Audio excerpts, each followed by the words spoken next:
Yes, last week we started this new series on how to have sustainable growth in your life, especially in your relationship with God as a Christian.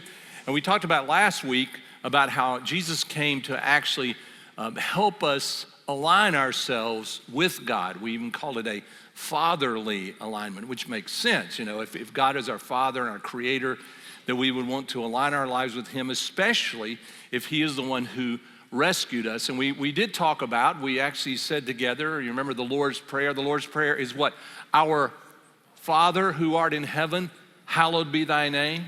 Thy kingdom come, thy will be done, what? On earth, just like it is in heaven. Give us this day our daily bread, the things that we need. Forgive us our debts, our sins, our trespasses, just as we forgive those who are indebted to us, who have sinned against us, who've trespassed against us. And lead us not into, it's not that God necessarily leads us to temptation, but we're saying, God, help us, because we know we're tempted to walk away from you and to chase after other things. Lead us not to temptation, but deliver us from, yes. And Jesus actually had a theology of evil. He understood that evil was very real and very intentional in this world, and that we look to God for Him to rescue us from that. In fact, in the Gospel of John, it's recorded where Jesus is praying, and Jesus even says, Lord, I don't pray that you would take them out of the world. I just pray that you would protect them from the evil one. Yeah, that's so that they would not fall into the wrong hands and chase after the wrong things. But today we're going to talk about your faith. And I put in your outline, position your faith. In fact, the original title was too long, had to cut it down. I wanted to say, position yourself so that your faith can continue to grow. You can build strong faith, but that's too long of a title, so it's just position your faith to grow this morning. But that's what we have a chance to do. Faith is an unusual thing, isn't it? In fact, here's what people struggle a lot of times with faith. I think it's in your outline. Can you separate your faith from the object of your faith? What do you think? Separate your faith from the object of your faith. I would say, yes, of course you can. I know some people would say no, and there are times in my life when I would say no, but I think you can. I think we do it all the time. We think of faith as something we have and that we possess, and sort of a strength of who we are, and that sometimes is separated from, as Christians, our faith is in Christ Himself, is in God the Father, how He watches after. So we do separate them, and often we talk about them and we deal with them in a separate way, because it's like this. Our faith, sometimes when we're talking about it, is sort of like our will and our determination to hold to what we want or how we think it should be. And if we hold on to it long enough, hard enough, we keep on, then our will or how we see it will then what? Come about. I mean, that's sort of it. In fact, one of my examples I was going to use yesterday was, if you believe and you have faith that the Texans are going to beat the Browns, and you just hold on to it, right?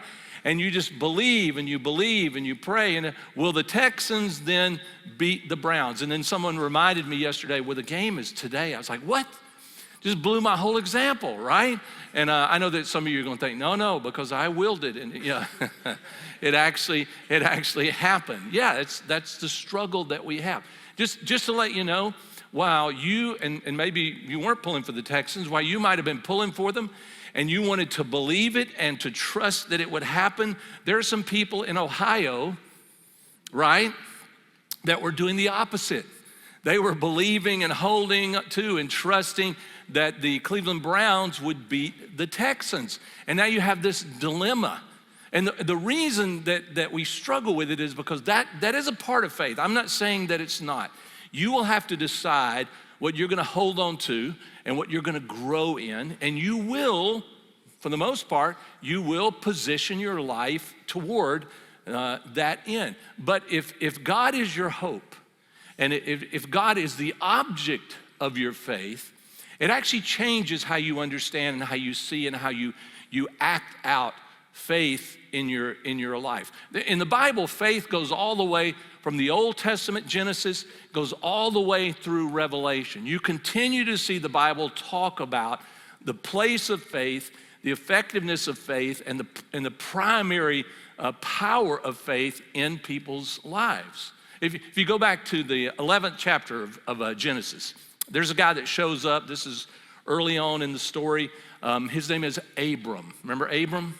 So Abram shows up, and where the Jews, it's used later, Paul uses Abraham as a story with the Jewish people who hold to the law and say it's the law that connects us to God. And he talks about Abram and Abraham being righteous before God, and there was no law. There wasn't. Not the law as we talk about it, the law from God. It was just Abraham believing and trusting God. So he lived in a land which is a little bit south of maybe where Babylon is Ur, and where we would find modern day Iran. And that's where he lived, and God called him out of that land to pick up his family and to go over into a place that he would lead him, and he would show him, and he would guide him, and wouldn't tell him where it is. And so he goes all the way sort of northwest, and he cuts across the land to a place called Haran, and eventually he goes down into the land of Canaan in his life, and he gives him a promise, because Abraham believed God. He trusted God. He put his hope and his faith in God. He gives him a promise. He says, I'll make you into a mighty nation. I'll build your family. And through you, all the families of the earth will be blessed. He reiterated this promise later to Isaac, his son.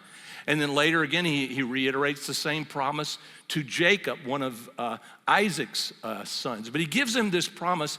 And the strange thing about it is he's supposed to hold on to it, believe it, but Abraham and Sarah have no children.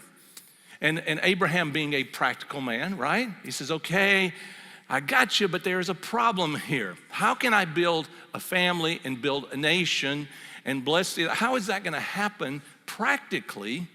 I have no kids. And we're unable to have children. And so God promises them, and he holds on, he promises and he holds on.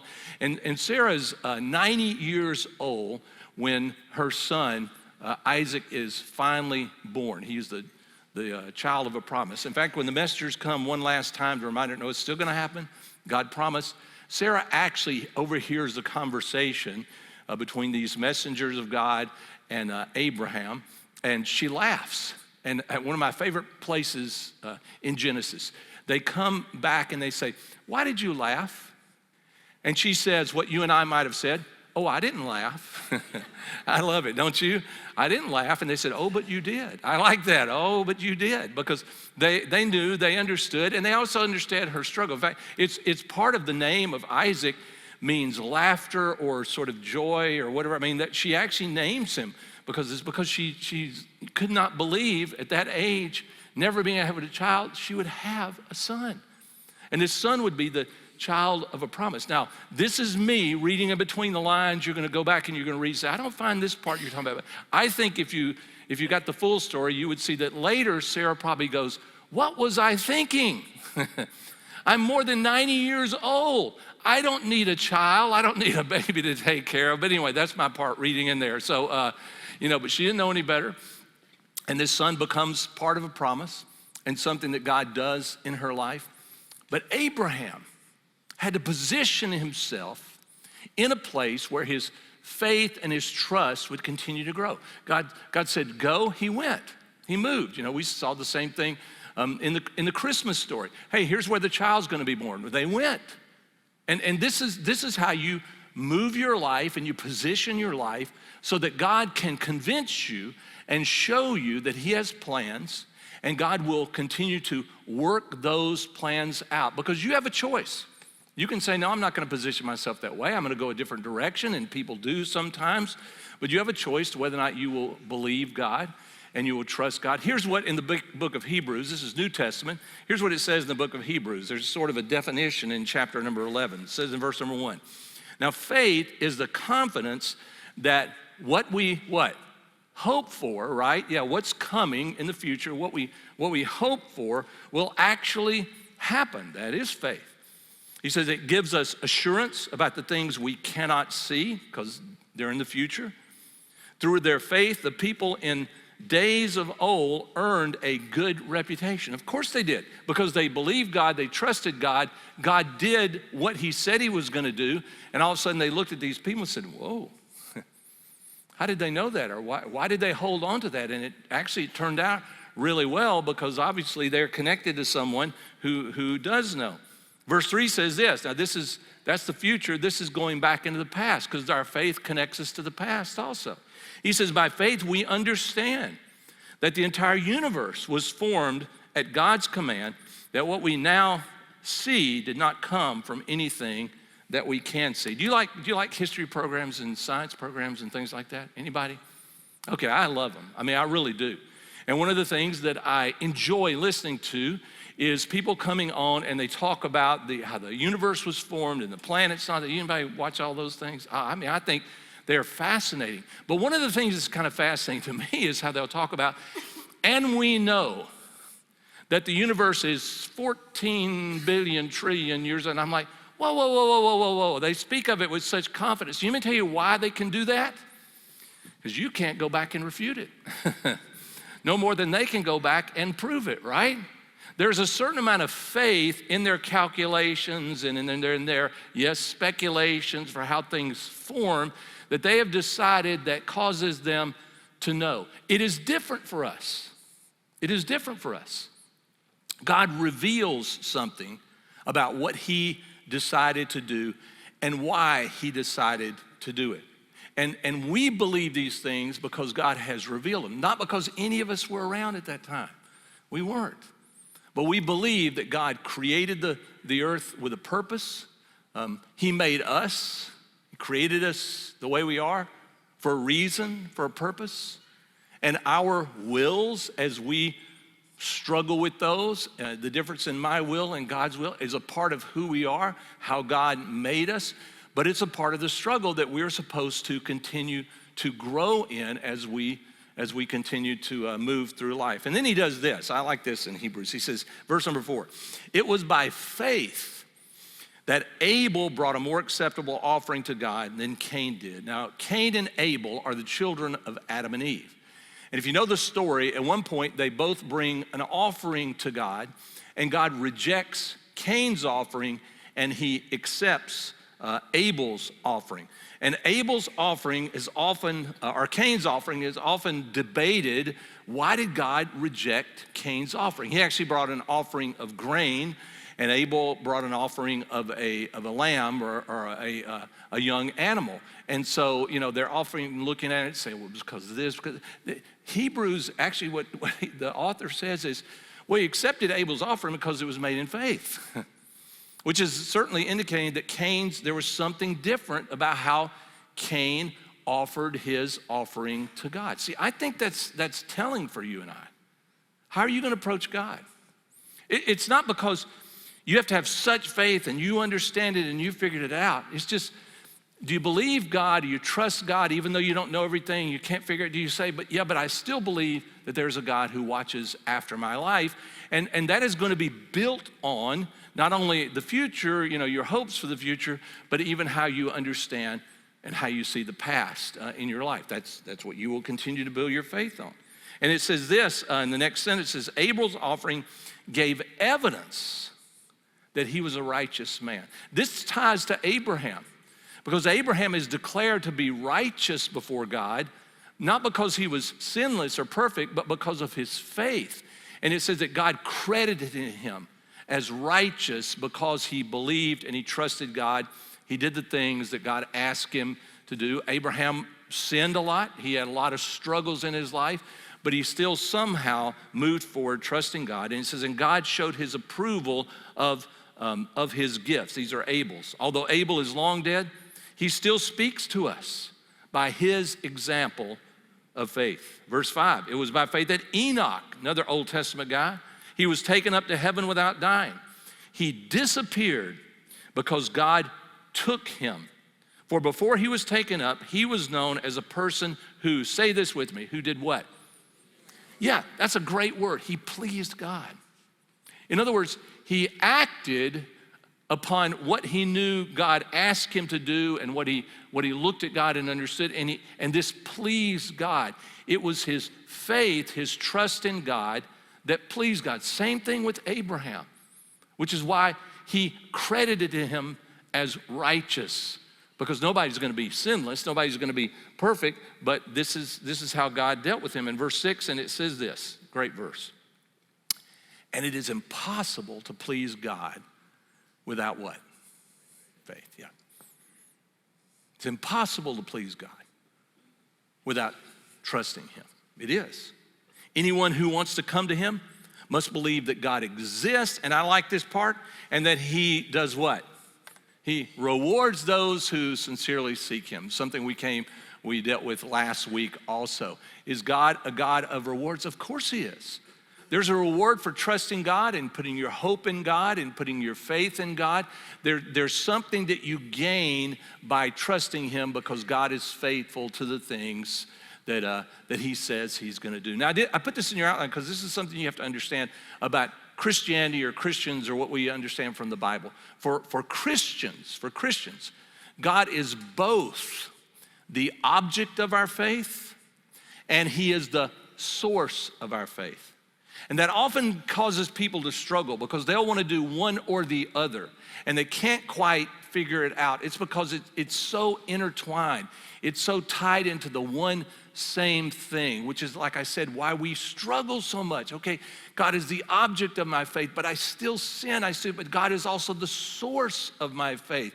I believe because of what he's done and what he has shown. And it's so dynamically just interwoven and tied together that sometimes we struggle with explaining it and trying to deal with it. So here, let me take you to a New Testament passage, because when Jesus came, people were seeking him because of who Jesus was, the things that he said, the things that he did, because he did things that other people were not capable of doing. And one of my favorite stories, this is the version in Mark's gospel. You'll find it in several others, but Mark gives some details that I like and the others don't. Here's what he says. This is Mark chapter 2. It says, when Jesus returned to Capernaum. Capernaum is north of the Sea of Galilee. It's up on the top, and it's going to refer to it as his home. And I know you may think, well, I thought Jesus was born in Nazareth. He or born in Bethlehem, but lived in Nazareth. He did. But once Jesus started his ministry, his kind of home base was Capernaum on the north side of the Sea of Galilee. So it says that when he returned to Capernaum several days later, the news spread quickly that he was back home. Soon the house where he was staying was so packed with visitors that there was no more room, even outside the door. While he was preaching God's word to them, 4 men arrived, carrying a paralyzed man on a mat. They couldn't bring him to Jesus because of the crowd. So they dug a hole through the roof above his head. Then they lowered the man on his mat right down in front of Jesus. Seeing their faith, let me ask you a question. Who do you think that there is?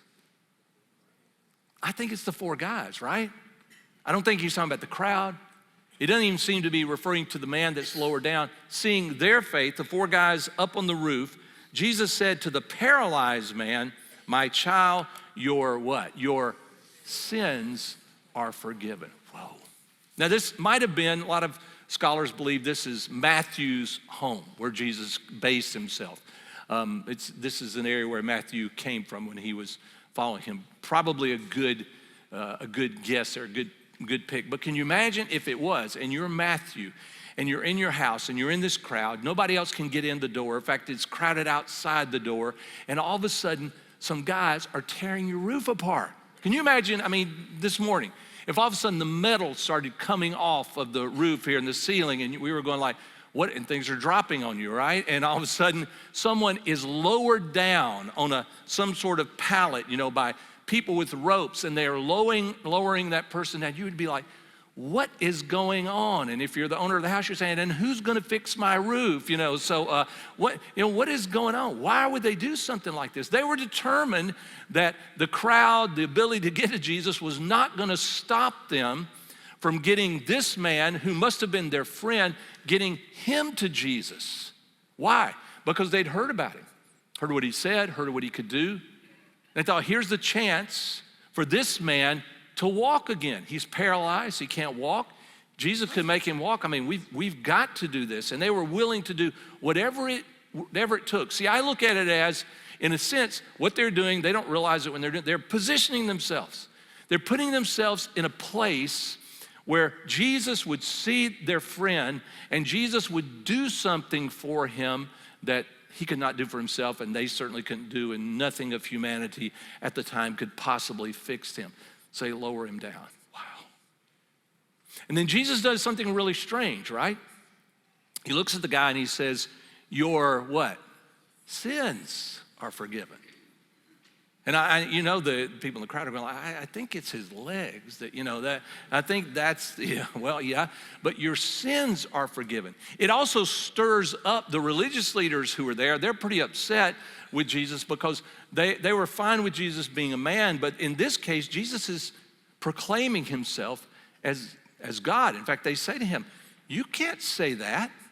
Only God can forgive sins. Jesus doesn't argue with him.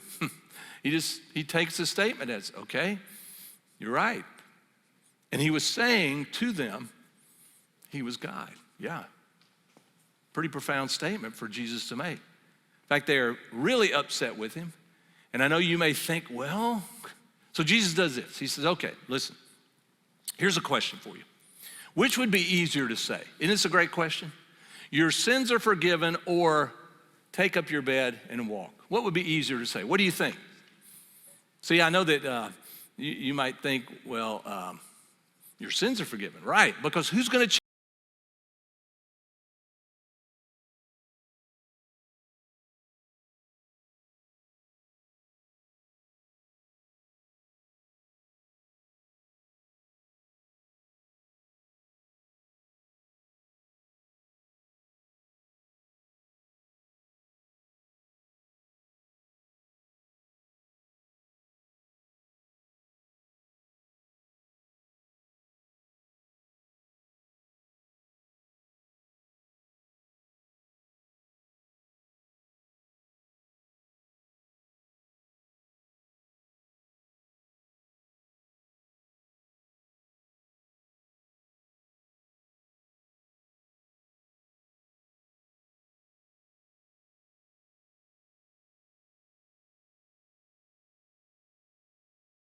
they're like, whoa, don't touch him, or, because something strange is going on when this guy walks out. In fact, some of the other writers in the Gospels, when they refer to this story, they actually say, and fear overcame the crowd. Sure it did.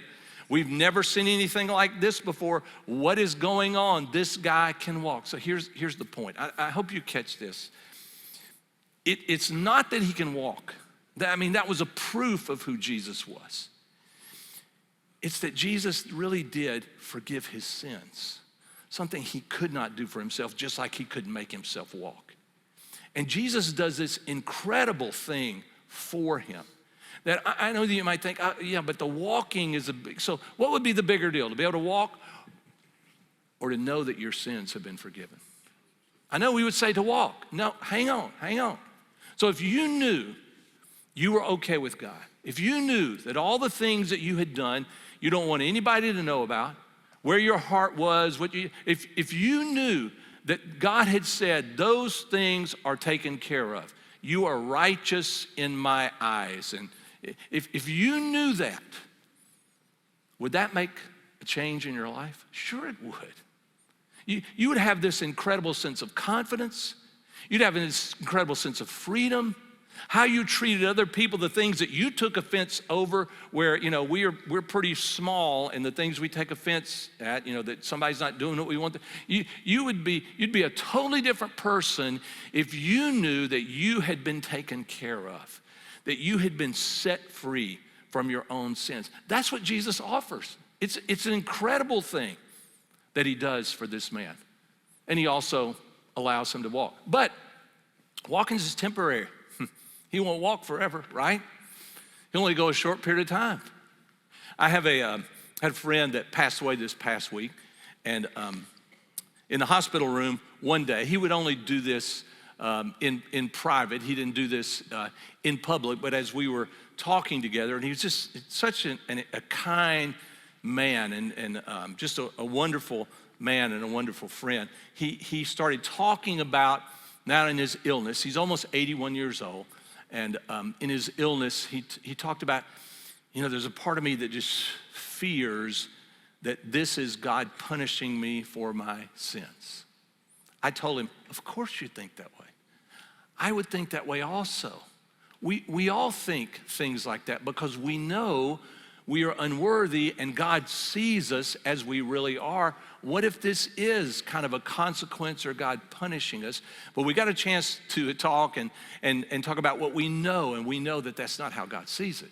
That we are rescued because of what God did for us, not because we are sinless. Our righteousness comes because of our faith in God, because we put our trust in him, and he gives us something as a gift that we could not earn or build or make happen ourselves. We just get a chance to put ourselves in that position, and God gives us this incredible gift. And of course, he knew that, and as we talked about it, we had a chance to celebrate, again, what God had done in his life, and I could do the same thing and just marvel in God's love for us and the freedom that God gives us, and that this life is just part of what life is as far as what God has given us. It's just temporary, and this body will fail. Of course it will fail. And it does fail because of its corruption, no doubt about it. But our hope and our future is bigger than just this, and that's what he was holding on to also. What a gift. What a gift that God gives to us in that way. Now, one of the questions would be, because a lot of people struggle with this, well, what if my faith isn't big enough? What if my faith isn't strong enough? Is there a degree to faith? And there are places, right, where Jesus says, "O ye of little," and you're like, well, isn't Jesus talking about a degree of faith? In some ways, maybe, but I'm not sure that's really what he's referring to. I think maybe Jesus is referring to, do you believe, do you have faith, and that because of that, will you trust me in this? And that's a hard thing for us sometimes, because the things that we see kind of work against our faith a lot of times, and then when we see him and we get close to him, all of a sudden faith or understanding of faith changes. And there's this wonderful passage where Jesus is actually talking about not just how strong your faith is. I think if you look at this, he's talking about what kind of faith do you have? Where are you putting your faith? Where are you putting your trust? And this is what it says in Luke chapter 17. It says, the apostles said to the Lord, show us how to, say this with me, how to do what? Increase our faith. Help us. Show us how to increase our faith.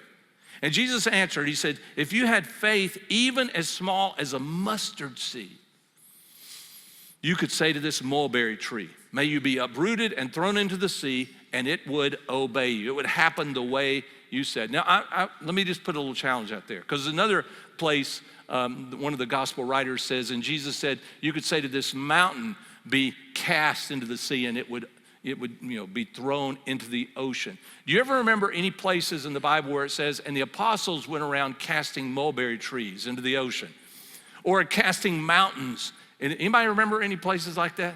No. Why? Because it's an illustration.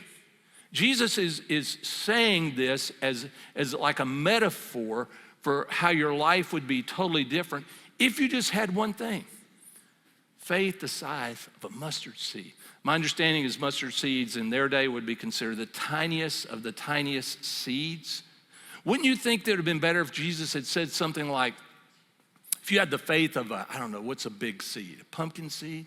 How about an avocado seed? I mean, the center of an avocado. I mean, if you had faith the size of an avocado seed, then you could do these things. No.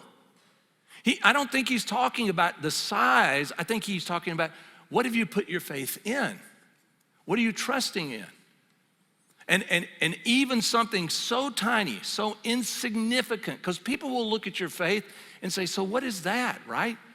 what does that mean? It's just what you're going to do and how you're going to build your life and who you're going to fight against. And, all those things are what really matters in life. How would it matter where your faith is? That is so insignificant. But what Jesus is saying, no, it's not insignificant at all.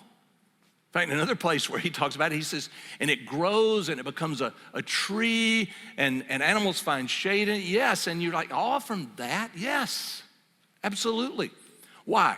Because your faith connects you to the power of God himself. Not that you control it, you don't. But he can do anything he wants. And if God says, hey, I want you to go do this, you can trust God that God will make things happen the way he wants them to happen, and he will do things that you and I could never do. And people get a chance to look at your life, and sort of like the people with faith of old, you have a different reputation because of where you've put your trust and where you put your hope, where you put your faith. Years ago, my wife knows this guy. Years ago when we were in Houston, I worked at a church. There was a guy named Richard. And Richard would come to church. And we were down in the southwest side, so it's a nice area of Houston near the Galleria. And Richard was about my height, but he probably weighed 120 pounds maybe, something like that. He had drug issues, and he would not talk hardly to anyone. I mean, he was so quiet. He would come to the church, and it was pretty clear that he felt really out of place and not like anyone else. And what I would say to Joni is that day when we go home, I would say, I saw Richard, I talked to him, and I would always say this, and I think that's probably the last time we'll ever see him. He won't ever come back to church again. Why? Because I thought, because he's not like everybody, he must feel out of place. It must be such a hard thing, and as much as that hurt me to say it, I just thought, I'm just being honest with you. I know how people are, how we see things in life. And the next Sunday, guess what? Richard would be back. And so the next Sunday afternoon, as I would see my wife, I'd say, yeah, but I'm sure that's the what? Last time, right? Oh, ye of little faith, right? Oh, yeah, that was me. I'm just trying to put it in human terms. I just thought, that's it. He's not going to come back. Maybe you were like that at some point in your life. Maybe you've felt like that at some point in your life. Sure, Richard struggled just like we all did. One time, months later, he's back every week. Months later, I'm driving down the road early in the morning. It's Houston. It's the middle of the summer. It's blazing hot already at like 6 in the morning. And I see a guy walking down the road, and it's Richard. So I pull over. I said, hey, Richard. I said, where are you heading? So I'm going to church. I'm like, okay. I mean, it's like 2 or 3 hours before anything starts. I said, hop in, ride with me. I'll drive you there. And on the drive, I started asking him. I say, so, tell me about, why you'd be out this early and you're walking. And he said, okay, well, this is the way it works. And Richard wore the same pants. He had this, I don't know if you remember those silk-looking shirts that have scenes, of Paris on them. Remember those things? Made out of polyester, but it kind of looked like, silk. He'd have the same shirt and the same pair of pants every Sunday on. He said, so what happens is, if I leave this early, that by the time I get to church, long before everybody else gets there, I have a chance to go inside and sit and wait, and I can dry out. That's literally what he would do. All the sweat from walking there would dry out, and that way, he wouldn't be embarrassed about looking soaking wet when he came to church. And I had to ask him. I said, it just amazes me that to see you every week, it's an encouragement to me. It is, because I said, so why do you come every week? This is what he said. He said, I understand what you're saying. He said, but once I heard about who Jesus was and the things that Jesus does for people that he has done, I just thought, I want that. So every week I come because I want that. And the story still holds with me, as you can tell, because I'm thinking, wow. I mean, what a word, a testimony for him to say that. And it inspired me to say, okay, how much do I want it? Here's a guy who realizes how different it is, and he wants it, and he comes every week, even if he has to walk hours ahead of time so he can dry out, So nobody would understand that he walked in order to get there, because most people didn't walk to get to church then. Last time I saw Richard, Richard weighed more like 170 pounds. no more drug issues.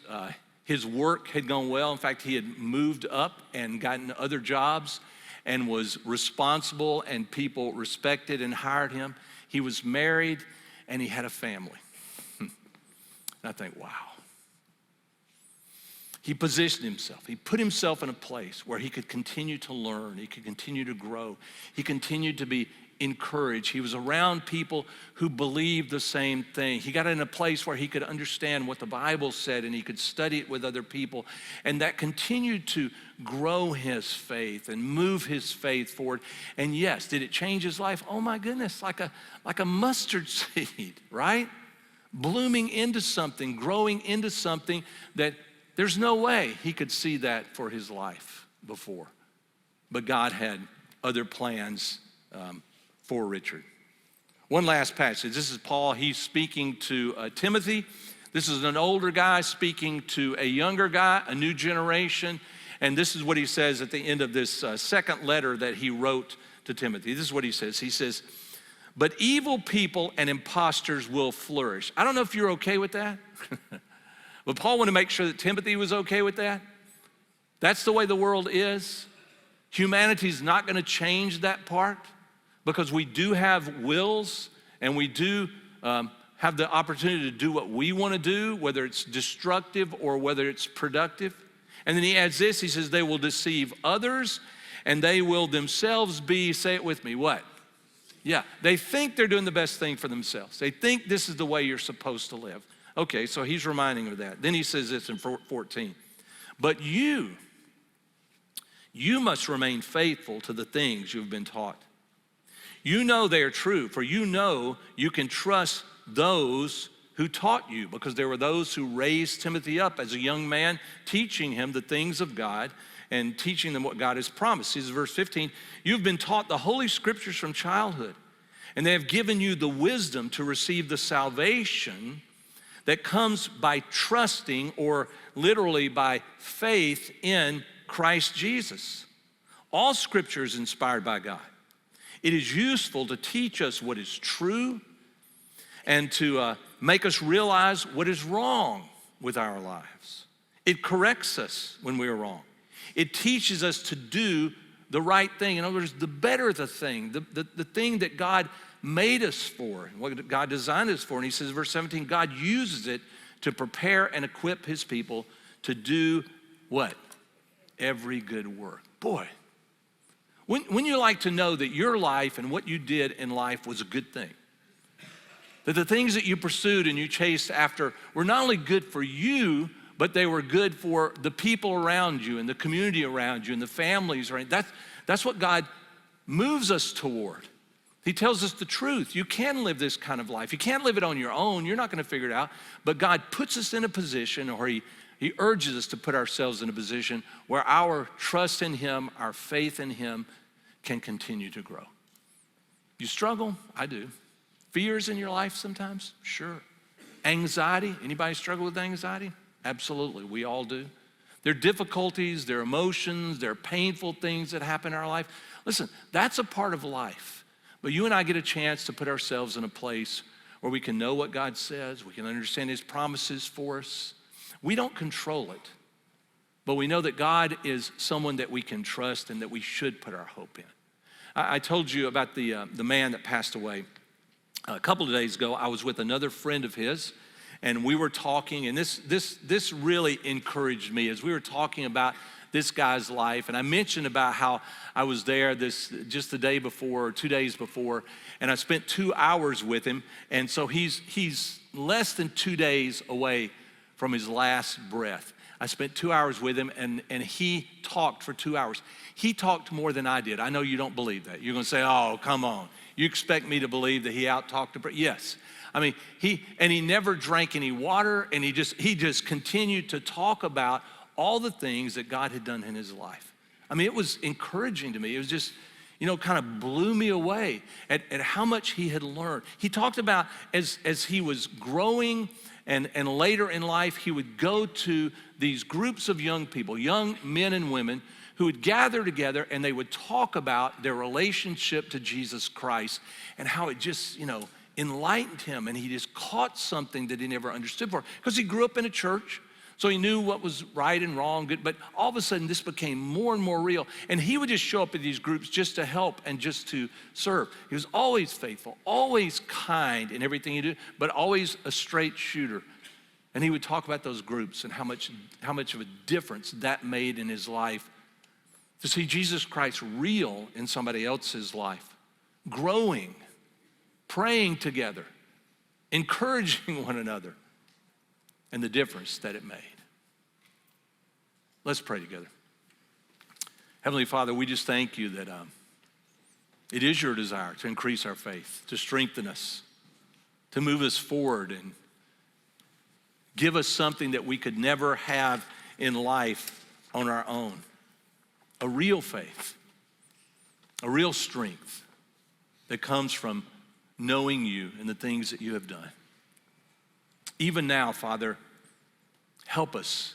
Show us the things that we need to do to grow in our faith, the places we need to be, maybe the group that we need to jump in on, to be around other people who are also growing, the time that we need to invest in your word, the scriptures that are faithful to teach us, correct us, train us, move us forward so that our lives could be used for the good things that you planned for us in life. If you're here and you've never put your hope and your trust in Jesus Christ, maybe you've been trying to make it yourself, make your own way work, and you realize that there's a different way. You can look to him and trust in him, trust in his way. Trust that he will lead you and he will guide you. He will be faithful, and he is. He's always been faithful to those who believe in him, who trust in him. You can say, Lord Jesus, thank you that you loved me and cared about me. You made me the way I am, but you also knew what my life could be.